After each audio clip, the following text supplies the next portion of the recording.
Budget సమావేశాలకు ముందు మా నాయకుడు కేసీఆర్ గారు బీఆర్ఎస్ ఎల్పీ సమావేశం ఏర్పాటు చేసి మా అందరినీ సమాయత్తపరిచి అసెంబ్లీలో కౌన్సిల్లో అదేవిధంగా ప్రధానంగా గవర్నర్ ప్రసంగంలో మన సభ్యుల యొక్క తీరుతెన్నుల గురించి దిశ దశ నిర్దేశం మార్గదర్శనం చేయడం వల్ల ఊహించని రీతిలో బీఆర్ఎస్ పార్టీ పెద్ద ఎత్తున అసెంబ్లీలో కౌన్సిల్లో గెలవడం జరిగింది.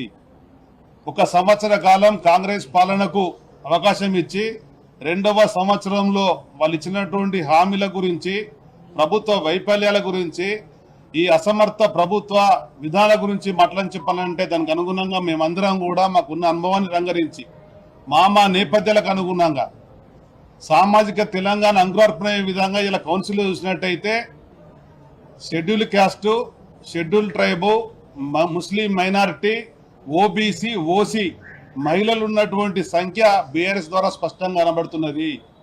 అదే అసెంబ్లీ చూసినట్టయితే ఇవాళ ముస్లిం మైనారిటీ ఎమ్మెల్యే లేనటువంటి పరిస్థితి.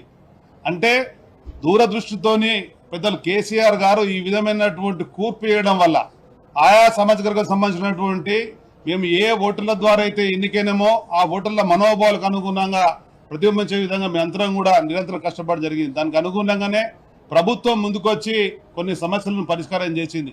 ఇచ్చినటువంటి హామీలలో మిగిలిపోయినటువంటి వాటిని కూడా ప్రభుత్వం ద్వారా చెప్పించడంలో బీఆర్ఎస్ పార్టీ ప్రధాన పాత్ర వహించింది.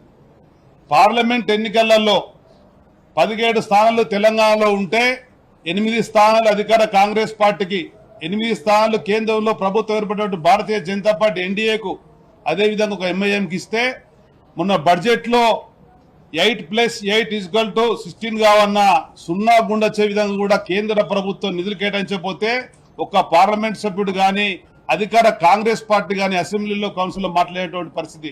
అదే పెద్దలు కేసీఆర్ గారు రాష్ట్ర ప్రభుత్వ పనితీరు గురించి, కేంద్ర ప్రభుత్వ పనితీరు గురించి ఎప్పటికప్పుడు నిలదీయాలని చెప్పనంటే రాజ్యసభలో ఉండేటువంటి మా 4 సభ్యులు నిలదీయడం జరిగింది. దానికి అనుగుణంగా మా ప్రాంతాల్లో ఉండేటువంటి సమస్యలను ప్రధానంగా హైదరాబాద్ నగర నడిబొడ్డున భారత రత్న అంబేద్కర్ గారి విగ్రహం పడిసినటువంటి దానికి గేట్లకు తాళేసినటువంటి ప్రభుత్వం, సంఖ్యలిసినటువంటి ప్రభుత్వం వెనువెంటనే తొలగించాలని చెప్పంటే టూరిజం శాఖ మంత్రులు మరి మాట ఇవ్వడం జరిగింది. వెనువెంటనే ఆ యొక్క తాళాలు తీసేసి అదొక టూరిజం హబ్గా తెలంగాణ ప్రాంత వాసులు, ప్రధానంగా దళిత బిడ్డలు, అంబేద్కర్ అభిమానులు, ఇతర సవాళ్ళు కూడా వచ్చేటువంటి దాన్ని మీరు ఏ విధంగా టూరిజం పాలసీ చేస్తున్నారో మరి అంతెంత టూరిజం పాలసీ పకడ్బందీగా లేకున్నా కానీ పెద్దలు కేసీఆర్ గారి నాయకత్వంలో ఆ విధంగా తయారైనటువంటి దానికి అనుగుణంగా అమరవీరులది దాన్ని కూడా పూర్తి స్థాయిలో వినియోగించాలని చెప్పని ఈ విధంగా ప్రధానమైనటువంటి రైతాంగ సమస్యలు మాకు చెప్పినటువంటి దాంట్లో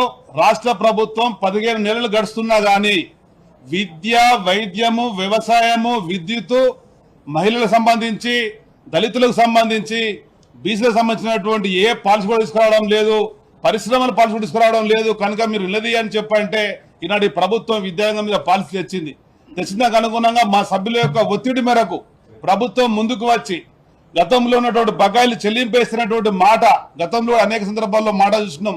ప్రకటనలకే ప్రభుత్వం పరిమితమైంది. కానీ చెప్పినటువంటి మాట ఆచరించాలని చెప్పని ఏవైతే మాకు ఇచ్చినటువంటి హామీలు ఉన్నాయో, ఏవైతే ప్రజలకు ఇచ్చినటువంటి ఎన్నికల మేనిఫెస్టో హామీలు ఉన్నాయో అవన్నీ కూడా ఈ ప్రభుత్వం పరిష్కరింపేసేంత వరకు, అమలు చేసేంత వరకు ప్రజాక్షేత్రంలో మేము అందరం ఉంటామని దానికే మేము ఇవాళ 24 ఏళ్ల బీఆర్ఎస్ పార్టీ ఉద్యమ చరిత్ర ఉంది, తెలంగాణ సాధన చరిత్ర ఉంది.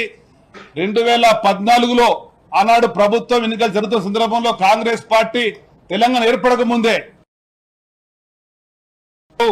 మీరు ప్రభుత్వ పరిపాలనలో ఫెయిల్ అవుతారు, మీరు విద్యుత్ రంగంలో ఫెయిల్ అవుతారు, మీ దగ్గర ఐటీ రంగం తరలిపోతుంది, నిర్మాణ రంగం కుదిలేదని చెప్పంటే వాటన్నిటిని కూడా పటాపంచ చేసినటువంటి ఏకైక నాయకుడు కేసీఆర్ గారి నాయకత్వంలో ఉండేటువంటి క్యాబినెట్, ఆడ అసెంబ్లీ స్పీకర్ గా పెద్దలు మధుసూరాచారి గారు, అదేవిధంగా స్వామి గౌడ్ గారు దిశాదశ చేసే విధంగా ప్రభుత్వం ఆనాడు ఉండడం వల్ల సభ్యుల మనోభావాలకు అనుగుణంగా పరిపాలన చేసి చూపించినాం. కానీ ఇవాళ రేవంత్ రెడ్డి గారి సర్కారు మాత్రం ఇచ్చినటువంటి హామీలను తొంగలదొక్కి సోనియా గాంధీ గారు సోనా ఇస్తానని చెప్పినా, రాహుల్ గాంధీ గారు విద్యార్థులకు ఇస్తానని చెప్పినటువంటి కానీ, అదేవిధంగా ప్రియాంక గారు ఇచ్చిన స్కూటీలే కానీ ఏవి కూడా అమలు చేయడం లేదు. ఆఖరికి కర్ణాటక సీఎం కామారెడ్డి చెప్పినటువంటి డిక్లరేషన్ కూడా అమలు చేసే పరిస్థితి లేదు. చారిత్రాత్మకమైనటువంటి బిల్లు తెచ్చినటువంటి బీసీ బిల్లు గాని ఎస్సీ వర్గీకరణ గాని వెనువెంటనే అమలు చేయించడంలో ప్రభుత్వం ముందుకు రావాలని చెప్పని అనేక సమస్యల పట్ల ఈ వేదిక ద్వారా మా సహచర సభ్యులందరూ కూడా ప్రదర్శన ద్వారా ప్రభుత్వానికి తీసుకు జరిగింది. మీ అందరిని కూడా కోరేటువంటిది పత్రికా యాజమాన్యమే గాని ప్రసార మాధ్యమాలే గాని యజమాన్యులతో పాటు సహచర మిత్రులను కోరేది ప్రజాక్షేత్రంలో అటు శాసనసభ్యులతో పాటు వివిధ నేపథ్యం ఉన్నటువంటి అందరూ మేము ఎన్నికైనాం.